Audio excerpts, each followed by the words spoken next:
যে পাথর দিয়ে ব্যবসায়ী সোহাগকে হত্যা করা হয়েছিল, যে পাথর দিয়ে তার মুখ থেতলে দেওয়া হয়েছিল, সেই পাথরটি আমরা দেখতে পাচ্ছি মিটফোর্ডের ৩ নম্বর গেটের ভেতরে পাথরটি রয়েছে।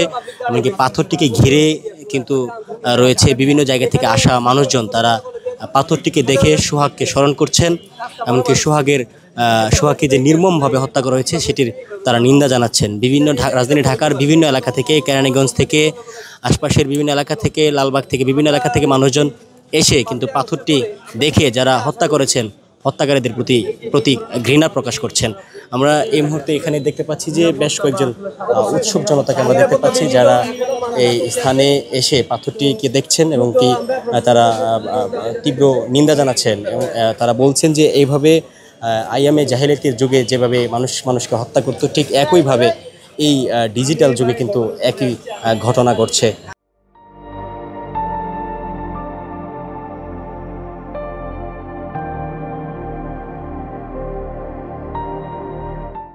আমরা এখানে বেশ কয়েকজন যারা রয়েছেন দর্শনার্থী বা যারা এখানে ঘটনাস্থলে দেখতে এসেছেন তাদের সাথে কথা বলেছি। তারা প্রত্যেকেই কিন্তু ঘটনার তীব্র নিন্দা জানিয়েছেন। ব্যবসায়ী সোহাগকে গত 2 দিন আগে ঠিক এই 3 নম্বর গেটের সামনে তাকে নির্মমভাবে হত্যা করা হয়। হত্যা করার পরবর্তীতে তার লাশের উপর দাঁড়িয়ে নৃত্য করা হয়। এই ঘটনায় কিন্তু আমরা দেখেছি যে সমগ্র দেশে শোকের ছায়া নেমে এসেছে। এই ঘটনার সুষ্ঠু তদন্ত এবং সঠিক বিচার দাবি করছেন সমগ্র দেশের মানুষ। আমরা যেমনটি জেনেছি যে চাঁদা দেওয়া নেওয়া নিয়ে বা এমনকি চাঁদা না দেওয়ার কারণে ব্যবসায়ী সোহাগকে হত্যা করেছেন যুবদল নেতা। সেটি কিন্তু প্রাথমিক তদন্তে বা প্রাথমিকভাবে কিন্তু সেটি প্রকাশিত হয়েছে। অত্যন্ত দুঃখজনক এবং ন্যাক্কারজনক ঘটনা। এইভাবে মৃত্যু কারো কাম্য না, ঠিক আছে। যদিও অনেকে বলতেছে আমরা তো এই এলাকার বাসিন্দা না, তারপরে আমরা এই এলাকায় চাকরি করি হিসাবে অনেকে বলতেছে ওর সাথে দ্বন্দ্ব কেন, এটাও আইন শৃঙ্খলা বাহিনী একটু খতিয়ে দেখা উচিত, তাইলে সত্যটা প্রকাশ পাবে, ঠিক আছে। সর্বোপরি একটাই বলতে চাই, এইভাবে যে মৃত্যু হয়েছে এটা ওরা সংসার আছে, ঠিক আছে, ওরা সব বাচ্চা কাচ্চা আছে, ও যাতে ন্যায় বিচার পায়, সমাজে যাতে দৃষ্টান্তমূলক শাস্তি হয় অপরাধীদের। আমরা দ্রুত অপরাধীদের গ্রেপ্তার এবং বিচারের দাবি করি।